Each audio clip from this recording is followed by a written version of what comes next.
Hello children. So we are back again with factor theorem.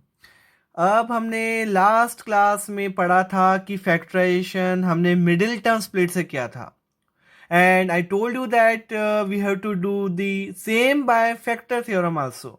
So our today's topic is factorization by factor theorem. अब हम factor theorem से करेंगे. It is bit difficult than middle term split से थोड़ी सी difficult है.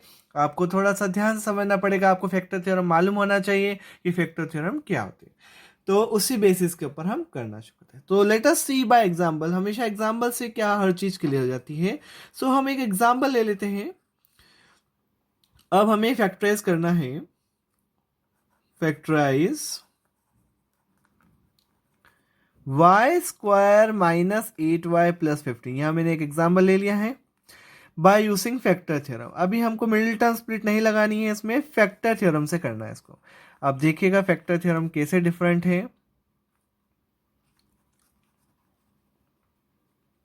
चलिए इसको कर देते हैं हम factor theorem. So children, what is factor theorem? Do you know factor theorem children? तो देखिए मैंने वही पेज वापस से ओपन कर लिया कि फैक्टर थ्योरम होता क्या है. If P x is a polynomial, क्योंकि हमको अगर फैक्टराइजेशन करना है तो हमें मालूम होना चाहिए फैक्टर थ्योरम क्या है. अगर एक पी एक्स पोलिनोमियल है डिग्री एन, जिसकी डिग्री एन मतलब 1 से ग्रेटर हो या 1 हो, 1 से छोटी नहीं होनी चाहिए, तो वो पोलिनोमियल नहीं होगा, कांस्टेंट हो जाएगा. एंड ए कोई रियल नंबर है, तब x माइनस ए फैक्टर होता है पी एक्स का. ये तो हुआ लीनियर के लिए. अब हमारा हमने जो क्वेश्चन लिया है Y square minus 8y plus 15, जो हमने क्वेश्चन लिया है वो हमारा क्वाड्रेटिक है. तो उसके कितने फैक्टर्स होंगे? 2 होंगे. यहाँ कितना फैक्टर है? लीनियर के लिए x माइनस है, तो क्वाड्रेटिक के लिए कितने होंगे? 2 फैक्टर्स होंगे. तो अपन को यही देखना है कि पोलिनोमियल अगर लीनियर है तो x माइनस है उसका फैक्टर होता है, और अगर वो क्वाड्रेटिक पोलिनोमियल है तो उसके कितने फैक्टर्स होंगे? 2 फैक्टर्स होंगे. तो चलते हैं अपन वापस से हमारे क्वेश्चन की तरफ. So according two factor theorem इसको मान लेते हैं, सॉल्यूशन स्टार्ट कर देते हैं. लेट पी वाई, हमने क्योंकि ये y में है पूरा पोलिनोमियल तो इसलिए पी वाई दिया. अगर x में होता है तो हम x देते हैं. Let p y equals to y square minus 8y plus 15. ये हमारा क्या हो गया? पोलिनोमियल हो गया. अब ये क्वाड्रेटिक पोलिनोमियल है तो इसके 2 जीरोस होंगे.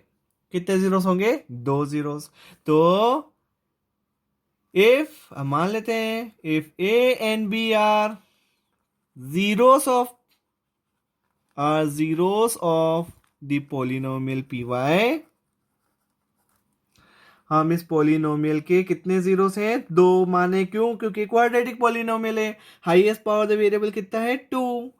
If a and b are zeros of the polynomial, then of the polynomial क्या है अपना? py. then तब क्या होगा? देन हमारा जो पोलिनोमियल है वो फैक्टर थ्योरम के अकॉर्डिंग क्या होना चाहिए? लीनियर में हमने देखा x माइनस ए, और हमने यहाँ 2 जीरोस मान लिए a और b, तो क्या होना चाहिए? y माइनस ए और इंटू वाई माइनस बी.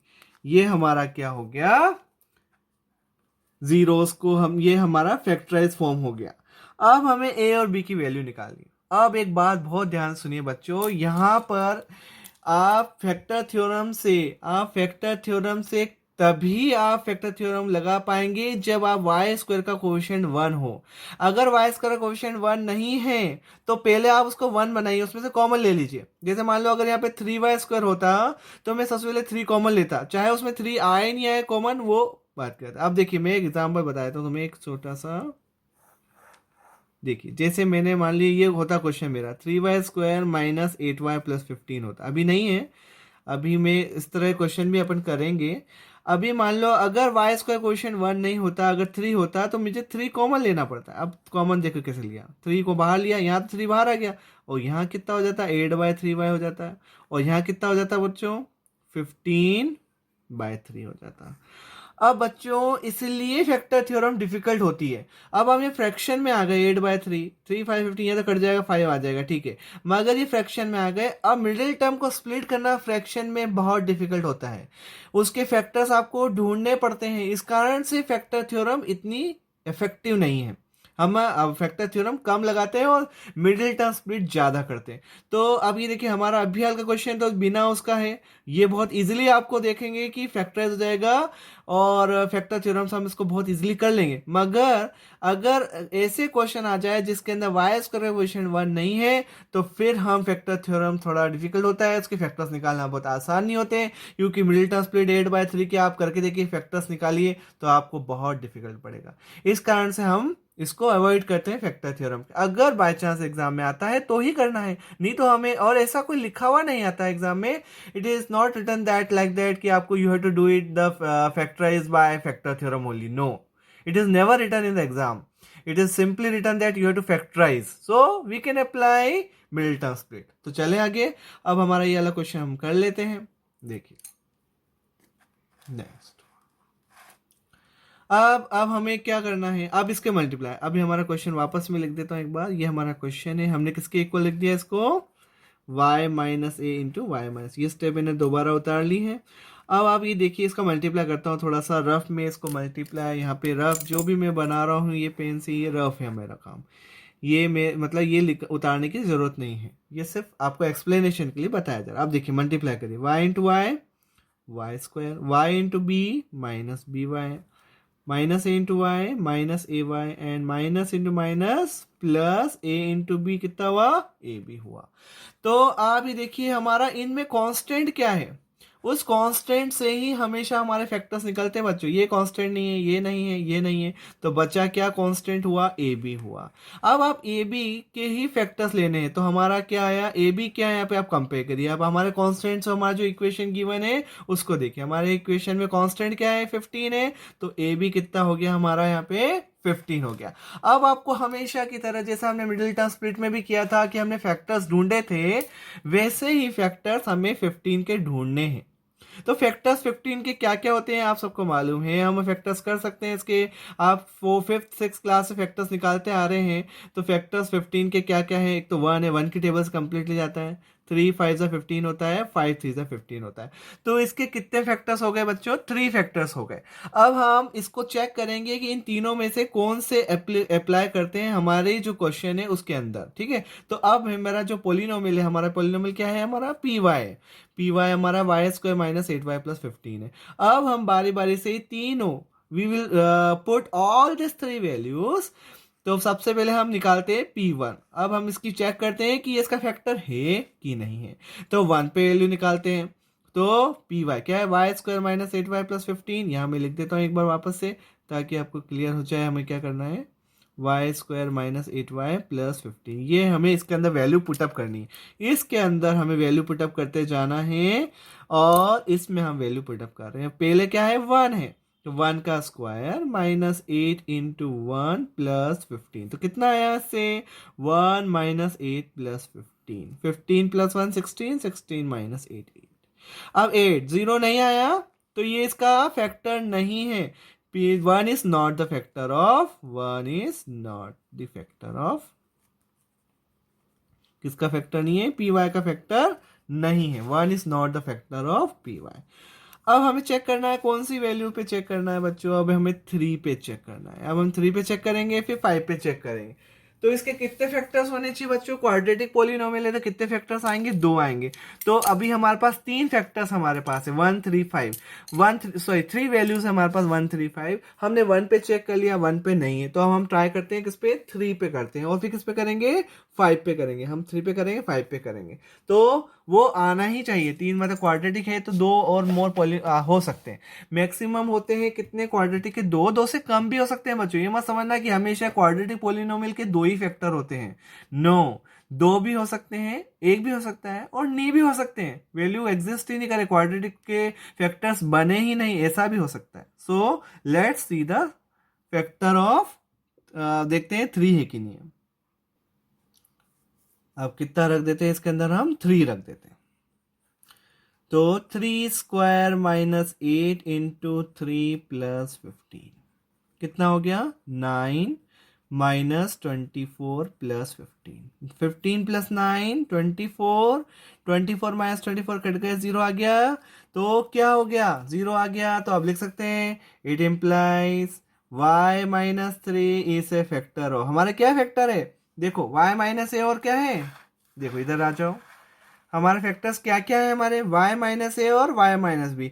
अगर हमारा y थ्री फैक्टर आ रहा है तो हम क्या लिख सकते हैं, इसको y माइनस थ्री लिख सकते हैं।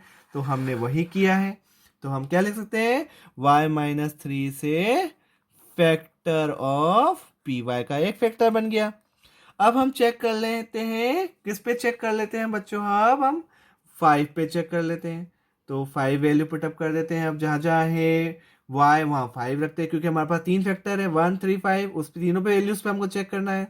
5² माइनस 8 इंटू 5 प्लस 15, 5 का स्क्वायर 25, 40 प्लस 15, 25 प्लस 15 40, 40 में से 40 का कितना हुआ, 0 हो गया, वापस से कट गए दोनों, तो यही फैक्टर आ गया। तो क्या लिख देंगे, therefore y minus five is also a factor of, ये भी एक फैक्टर बन गया हमारा पी वाई का, फैक्टर ऑफ किसका फैक्टर बन गया, ये पी वाई मतलब y square minus 8y plus 15 का फैक्टर बन गया। तो दो फैक्टर्स आ गए हमारे, वापस देख लो, इधर आ जाओ, हमारे Y square minus 8y plus 15 के क्या क्या फैक्टर्स है, y माइनस ए और y माइनस बी होता है, ये फैक्टर थ्योरम है हमारी, रिमाइंडर बचता नहीं है। तो क्या क्या आ गए हमारे, 3 आ गया, और ए की जगह 3 आ गया, और बी की जगह कितना आ गया, 5 आ गया। तो हम फाइनली हमारे जो फैक्टर्स है वो लिख देते हैं, देयरफॉर फैक्टराइज हो गया हमारा, therefore y square minus 8y plus 15 किसके इक्वल हो गया, y minus three into y minus 5, ये हो गया फैक्टराइज। देखिए तो ये मिडिल टर्म स्प्लिट से थोड़ा डिफिकल्ट है, और डिफिकल्ट तब ज़्यादा हो जाता है जब उसके जो फैक्ट, जैसे कि मैंने तुम्हें बताया था सब बच्चों, कि आप अगर कोफिशेंट, ये देखिए वापस से देख लीजिए, अगर आपका कोफिशेंट वाई स्क्वायर का 1 नहीं है तो आपको पहले आप कॉमन निकालना पड़ेगा। कॉमन निकालते समय हमारा मिडिल टर्म स्प्लिट, आप देखिए 8/3 का मिडिल टर्म स्प्लिट करना है, बहुत मुश्किल हो जाएगा, फैक्टर्स निकालना हमको बहुत सोचना पड़ेगा उसके लिए कि क्या फैक्टर्स आएंगे, इस कारण से हम इसको अवॉइड करते हैं फैक्टर थ्योरम को ज़्यादा।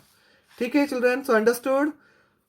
अब हम आप एक क्वेश्चन और कर लेते हैं इसका, उससे पता चल जाएगा कि इसको कैसे करना है और अच्छे से। So children, see the second example. Factorize 6x square plus 17x plus 7 by using factor theorem. तो अब हमें फैक्टर थ्योरम का, अभी सेकंड एग्जाम्पल लिया हमने, फर्स्ट लिया था जिसके अंदर एक्स स्क्वायर का कोएफिशिएंट 1 था, मगर यहाँ एक्स स्क्वायर का कोएफिशिएंट कितना है हमारा 6 है। तो इस तरह के जो क्वेश्चंस होते हैं वो थोड़े डिफिकल्ट होते हैं करने में, क्योंकि फैक्टर्स ढूंढना आसान नहीं होता है इसके अंदर। तो स्टार्ट करते हैं इसको, देखें। तो यूजिंग फैक्टर थ्योरम, इसको फैक्टर थ्योरम से हम कर लेते हैं, यूजिंग फैक्टर थ्योरम। तो सबसे पहले हमारा काम ये रहेगा कि एक्स स्क्वायर का कोफिशिएंट हमको 1 बनाना है, तो हम क्या कॉमन ले सकते हैं, यहाँ पे 6 कॉमन लेना है हमें, क्योंकि 6 आ रहा है, एक्स स्क्वायर कोफिशिएंट हमें 1 बनाना, तभी फैक्टर्स निकल पाएंगे, नहीं तो नहीं निकल पाएंगे, क्योंकि फैक्टर थ्योरम में सबसे पहले हमारा एक्स स्क्वायर कोफिशिएंट 1 होना चाहिए। तो ये कितना हो जाएगा 17/6, और ये हो जाएगा आपका 7/6। तो इसको क्या लिख सकते हैं 6px, क्योंकि पूरा टर्म x में है तो px हो गया आपका। अब फैक्टर थ्योरम क्या बोलती है, if a and b are zeros, के दो जीरोस हो जाएंगे आप, क्योंकि इसके आप क्या हो गया, अभी पूरा एक्स स्क्वायर के फॉर्म में आ गया जिसका कोएफिशिएंट 1 हो गया, तो अब ये इसके जीरोस हो सकते हैं ए और b. If a and b are zeros, हमने मान लेते हैं ए और बी जीरोस हैं इसके, एज यूजुअल जैसे हमने पहले क्वेश्चन किया था। If a and b are zeros of p x, ये पॉलिनोमियल एक्स के अंदर है, देन तब क्या होगा, then 6x square plus 17x plus 7 किसके इक्वल हो जाएगा, 6x minus a into x minus B, क्योंकि ए और बी इसके दो जीरोस हैं, और दो जीरोस है तो क्या होगा, फैक्टर थ्योरम के अकॉर्डिंग 6 बाहर चल ही रहा है हमारा, 6 हमने कॉमन ले लिया।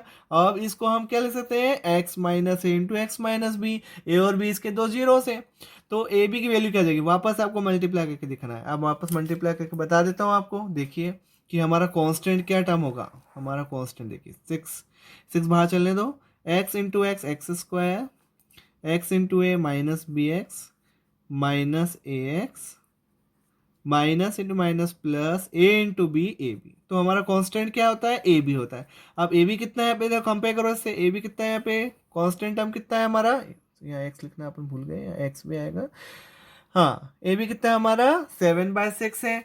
तो हमें क्या करना है, ए बी कितना हो जाएगा हमारा 7/6 हो जाएगा। अब हमें 7/6 के फैक्टर्स लेने बच्चों, that is very difficult, so let us find factors using some possibilities, using some possibilities for a and b। हम देख लेते हैं कि a और b की क्या क्या possibilities हो सकती हैं, possibilities for a and b। तो क्या क्या हो सकता है, अब देखो 7/6 के फैक्टर्स में ढूंढो, जैसे 1/2 होता है क्या, आपको ढूंढते जाना है, आपको इसमें से फैक्टर्स निकालते जाने हैं कि इस 7/6 के कुछ पॉसिबल फैक्टर्स क्या हो सकते हैं जिससे हमारे आंसर आ जाए। 2/3 देख लो, 1/2 टू, तो आपको ढूंढना है इसके अंदर, यही that is the same problem here. यही एक प्रॉब्लम है, यही समस्या है, इस कारण से फैक्टर थ्योरम थोड़ी डिफिकल्ट होती है कि हमें फैक्टर 7/6 के मालूम नहीं पड़ते कि ये किसके अंदर, ये जो हमारी आपका जो ये आ रहा है, ये जो आपकी इक्वेशन है, ये जो आपकी पॉलिनोमियल है, इसके अंदर हमारी वैल्यू सेटिस्फाई होनी चाहिए। हमको ऐसे रखना है, ए और बी की वैल्यू हमें दो ढूंढनी है, तो जिस तरह से ये पूरा सेटिस्फाई हो जाए, तो वही परेशानी आती है, that's why we are avoiding factor theorem.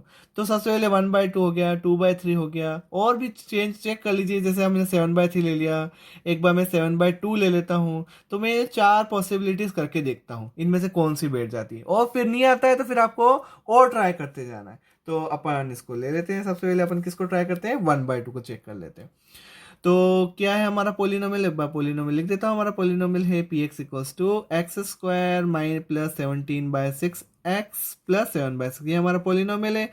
अब हमारा पोलिनोमियल 6 हमने कॉमन ले चुके हैं, तो हमारा पोलिनोमियल ये है। अब इसमें हम 1/2 रखते हैं पहले, ठीक है, रख देते हैं।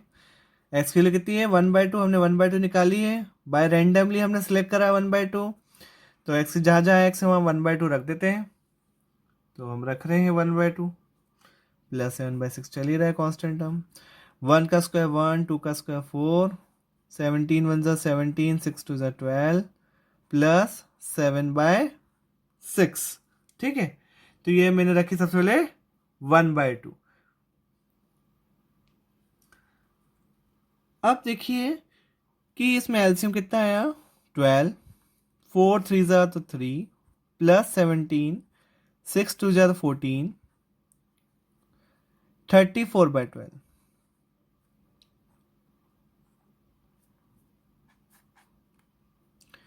देखिए 17/6 आया, तो इसमें आ ही नहीं रहा, इसमें नहीं आ रहा है, हमारा जीरो आ ही नहीं रहा है। तो अब हम नेगेटिव वैल्यू भी ले सकते हैं। अब मैं -1/2 पुटअप करके देख रहा हूँ कि उससे वैल्यू आती ही नहीं आती है, ठीक है। आपको पॉजिटिव नेगेटिव सब चीज ट्राई करनी है चिल्ड्रन, आपको इसके अंदर यही प्रॉब्लम है कि आपको सब चीज ट्राई करोगे, अब ट्राई करते रहोगे, हिट एंड ट्रायल मेथड है, आपको ट्रायल करते रहोगे, आपको आंसर्स मिलते जाएंगे। अब मैं -1/2 रख रहा हूँ, जहां जहां एक्स है वहां -1/2 रख देता हूं मैं,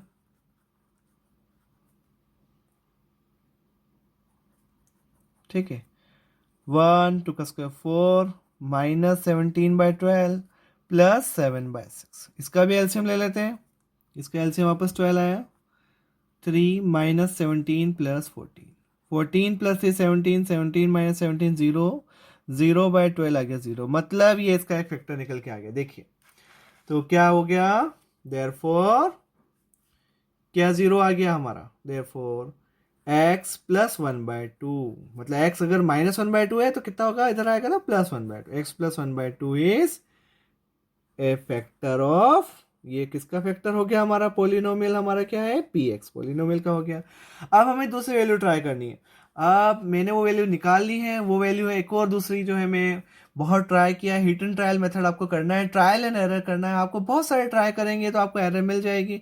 जैसे हमें अभी एरर मिली है, फर्स्ट वाले के अंदर हमें 0 नहीं आ रहा था, तो आपको ट्राई करते जाना है, और बहुत सारी वैल्यूज आप जब ट्राई करेंगे तो आपको पता चल जाएगा। जैसे ये वाले में हमारा आंसर नहीं आया, अब हमने जो जो वैल्यूज लिए, जरूरी नहीं है सारी वैल्यूज के लिए हम ट्राई करें, अभी हमको जो है जो वैल्यूज से आंसर आ जाता है वो वैल्यूज हमें ट्राई करनी है। तो मैंने वैल्यू सारी ट्राई करी है और सारी मैं इसके अंदर वीडियो में नहीं बता सकते अपन।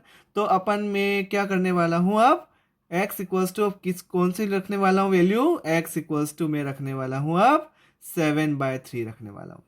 अब मैं इसके लिए ट्राई करता हूँ कि इसका इससे वैल्यू आ रही नहीं आ रही, इससे जीरो आ रहा नहीं आ रहा, तो अब इसको भी ट्राई कर लेते हैं।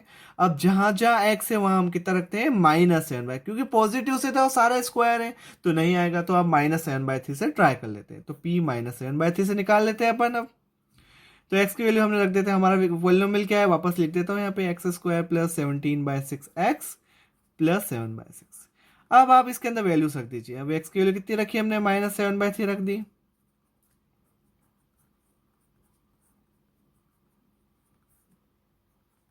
अब इसको चेक कर ले, 7 का स्क्वायर 49/9, 17 7 -119/18 एंड 7/6। तो डिनोमिनेटर सेम नहीं है, एलसीएम ले लीजिए। एलसीएम कितना आ रहा है 18, 18 हमारा एलसीएम आ गया। 9 2 18, 49 2 98 -119 प्लस 6 3 18, 7 3 21, 98 और 21 कितना हुआ 119, 119 -119 बाय कितना हो गया 18, मीन्स 0/18, और 0/18 कितना होता है बच्चों, वापस जीरो आ गया हमारा। तो ये एक और जीरो आ गया, हमको दो जीरोस की तलाश थी, तो हम लिख सकते हैं देयरफॉर ये भी जीरो आ गया। देयरफॉर x -7/3, तो इधर आएगा तो प्लस हो जाएगा, तो x + 7/3 is a factor of, ये भी फैक्टर हो गया किसका बोलो, पॉलिनोमियल का फैक्टर हो गया। तो फैक्टराइज हो गया फाइनली, और फैक्टराइज का आंसर निकल के आ गया है हमारे पास। तो क्या क्या आया हमारा आंसर, चेक कर लेते हैं हमारा आंसर क्या आया है। तो फाइनली हमारा पॉलिनोमियल क्या हो गया था, हमारा पॉलिनोमियल क्या था बच्चों, 6px था हमारा जो आंसर क्वेश्चन था। 6x² + 17x + 7, ये किसके इक्वल हो गया, किसके इक्वल हो गया बताओ, 6px के इक्वल था। और px हमारा निकल के आया है x - a x - b, x - a x - b, और वो क्या क्या थे हमारे बताइए। पहला क्या आया था 7/3, -7/3, और प्लस कितना आया -1/2, दो फैक्टर आए थे। तो x + 1/2 और x + 7/3। तो ये हो गया हमारा फैक्टराइज कंप्लीटली हो गया। तो देखिए, तो इट इज डिफिकल्ट चिल्ड्रन, ये डिफिकल्ट है, अभी आप प्रैक्टिस नहीं करेंगे तो ये नहीं आने वाले हैं। So children understood everything, so you need lot of practice for this factor theorem, and it is difficult, so you have to always avoid this and do by simple Milton split. So thank you so much for watching this video.